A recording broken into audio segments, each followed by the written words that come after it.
Hello everyone, मैं आपको day 2 workout routine बताने वाली हूँ जिसमें हम स्टार्ट करेंगे वार्म अप से।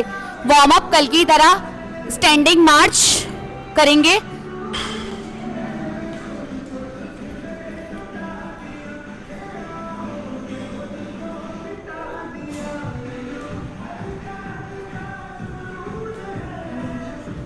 आपको अगर कल का रूटीन याद हो तो आपको आज ये इजी लगेगा अगर आपने डे 1 रूटीन फॉलो किया है तो।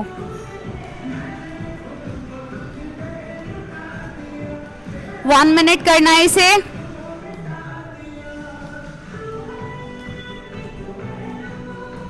सेकंड करेंगे हम वार्म अप शोल्डर रोटेशन। पहले हमने स्ट्रेट आर्म रोटेशन करा था इस तरह से। आज हम करेंगे अपने शोल्डर को टच करते हुए शोल्डर रोटेशन इस तरह से।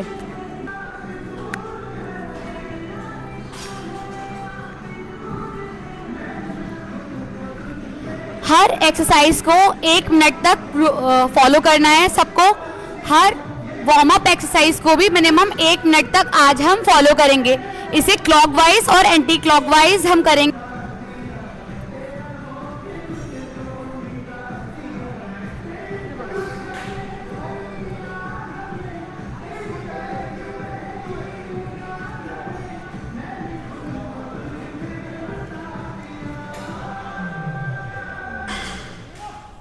नेक्स्ट ज्वाइंट आ जाता है हमारा हिप।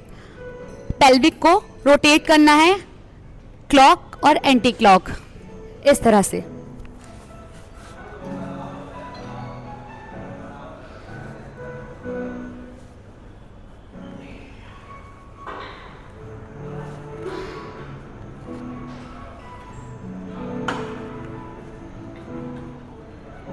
हर एक्सरसाइज को 1 मिनट तक फॉलो करना है सबको। हर वार्म अप एक्सरसाइज को भी मिनिमम 1 मिनट तक आज हम फॉलो करेंगे। इसे क्लॉकवाइज और एंटी क्लॉकवाइज हम करेंगे। हम करेंगे jumping jack start. Jumping jack करने के लिए हमें अपने हाथों को ऊपर जब लेके जाना है तो अपने लेग्स को ओपन करना है और हाथों को नीचे लाते हुए क्लोज करना है। इस तरह से फॉलो करेंगे।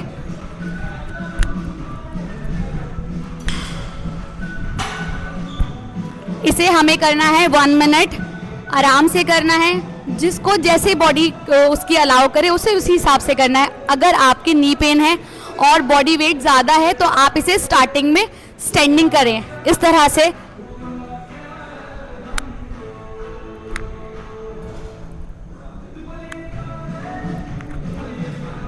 ये भी 1 मिनट करना है। हर एक्सरसाइज को करने के बाद आप मिनिमम 20 सेकेंड का रेस्ट लीजिए, वॉक कीजिए, वाटर ब्रेक लीजिए और थोड़ा कंफर्टेबल हो जाइए, तभी आप दूसरी एक्सरसाइज को परफॉर्म कीजिए। नेक्स्ट एक्सरसाइज करेंगे elbow to knee touch cross opposite.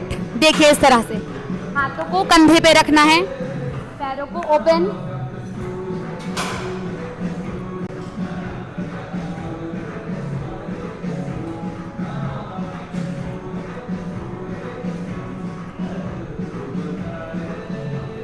अगर आपको इसे करने में अनकंफर्टेबल फील करते हैं, बॉडी बैलेंस आपका नहीं बनता, तो आपको मैं बताती हूँ आपको वॉल पे किस तरह से इसे करना है।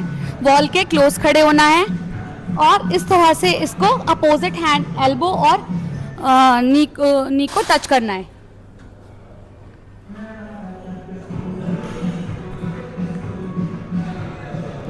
धीरे धीरे आपका बैलेंस बनने लगेगा। जैसे जैसे आप प्रैक्टिस में आएंगे ये आप अच्छे से करने लगेंगे। नेक्स्ट करेंगे स्टैंडिंग आर्म पंचेस।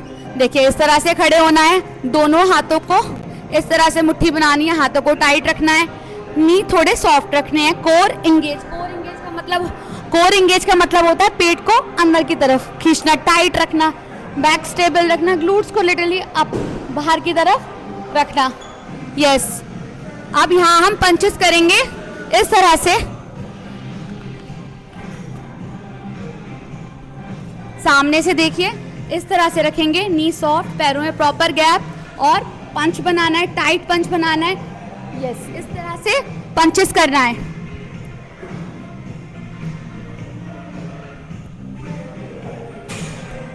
ये भी आपको 1 मिनट परफॉर्म करना है और इसके बाद आप थोड़ा रेस्ट लीजिए। रेस्ट मैंने आपको 20 मिनट्स बताया है, आप अपनी बॉडी के अकॉर्डिंग रखिए इसको।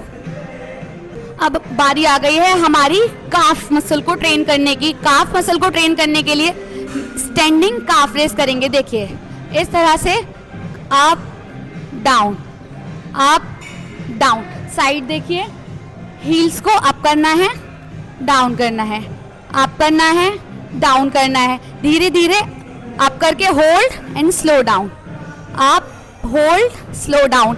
अगर आप नहीं कर सकते हैं, आपको लगता है बैलेंस नहीं बनना, तो आप वॉल का सपोर्ट लीजिए और इस सपोर्ट से up and down, up and down, up and down. इस तरह से हम करेंगे काफ रेस। नेक्स्ट करेंगे साइड एल्बो और नी टच। साइड से जिस हाथ की जो एल्बो यूज करेंगे उसी साइड की नी टच करेंगे। इस तरह से हाथों को अपने सर के पास रखना है।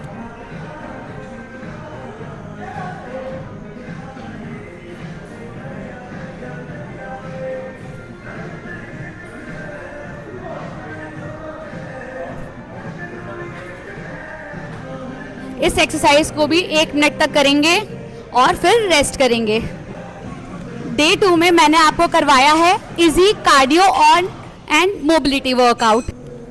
अब बारी आ गई है स्ट्रेचिंग की। स्ट्रेचिंग वर्कआउट का बहुत ही इंपॉर्टेंट पार्ट है, इसे कभी स्किप नहीं करना चाहिए। वर्कआउट से पहले वार्म अप और वर्कआउट के बाद स्ट्रेचिंग ज़रूर फॉलो करनी चाहिए।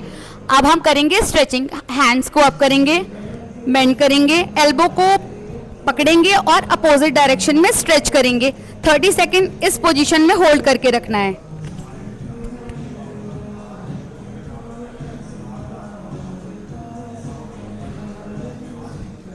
इसी तरह अपने दूसरे हैंड को स्ट्रेच करेंगे।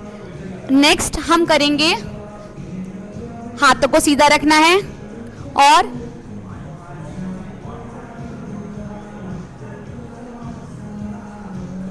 अपने फोर आर्म को स्ट्रेच करते हुए लेके जाना है अपोजिट साइड में। प्रॉपर स्ट्रेच करना है, ब्रीथ इन आउट करते रहना है। मैं आपको बताने वाली हूँ स्टैंडिंग में हैमस्ट्रिंग स्ट्रेच।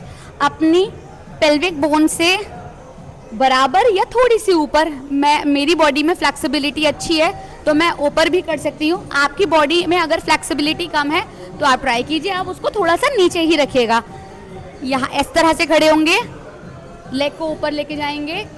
आप नहीं ले जा पाते हैं तो आप इसको थोड़ा सा किसी भी चीज़ का सपोर्ट लेके होल्ड करके यस यहाँ जाएंगे और स्लो डाउन। इस पोजीशन में 30 सेकेंड होल्ड करेंगे, इन आउट करते रहना है ब्रीथ को। यस, इसको भी हम दोनों लेग्स में 30 सेकेंड होल्ड करेंगे बेस्ट रिजल्ट के लिए। मैं अब आपको बताऊंगी नेक स्ट्रेच। इनहेल, इस तरह से अपने हेड को होल्ड करना है, एक्सेल करते हुए अपोजिट डायरेक्शन में। बिल्कुल आराम से इस स्ट्रेच को करना है, एकदम से खींचना नहीं है। ब्रीथ इन आउट करते रहना है, जितनी अलाउ करे बॉडी उतना ही स्ट्रेच करना है। इसे भी 20 से 30 सेकेंड के लिए बोथ साइड करना है। और last and best part workout का, जब हम यहाँ बैठते हैं, रिलैक्स करते हैं, अपनी बॉडी को फील करना है। बिल्कुल रिलैक्स छोड़ देना है, अपनी ब्रीथ को फील करना है। 1 मिनट तक अपने आप को, अपनी ब्रीथ को फील कीजिए, बॉडी को रिलैक्स कीजिए, माइंड को रिलैक्स कीजिए, अपनी सिर्फ और सिर्फ अपनी बॉडी का सुनिए। अपने चेस्ट पे हाथ रखना है और एक हाथ अपनी टमी पे। Deep breath in and out, in and out.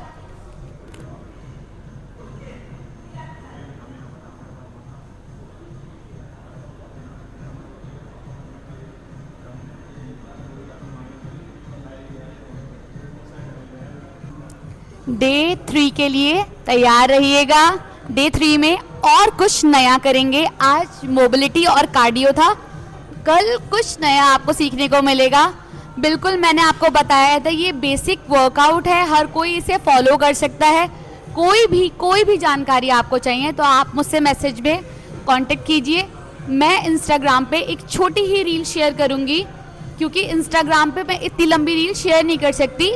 जिसको भी मेरा वर्कआउट प्रॉपर फॉलो करना है, स्टेप बाय स्टेप मैं प्रॉपर 8-10 मिनट की रील बनाती हूँ और उसको मैं पोस्ट करूँगी यूट्यूब पे। आप यूट्यूब पे मेरा जाके वो पोस्ट देख सकते हैं। Thank you so much.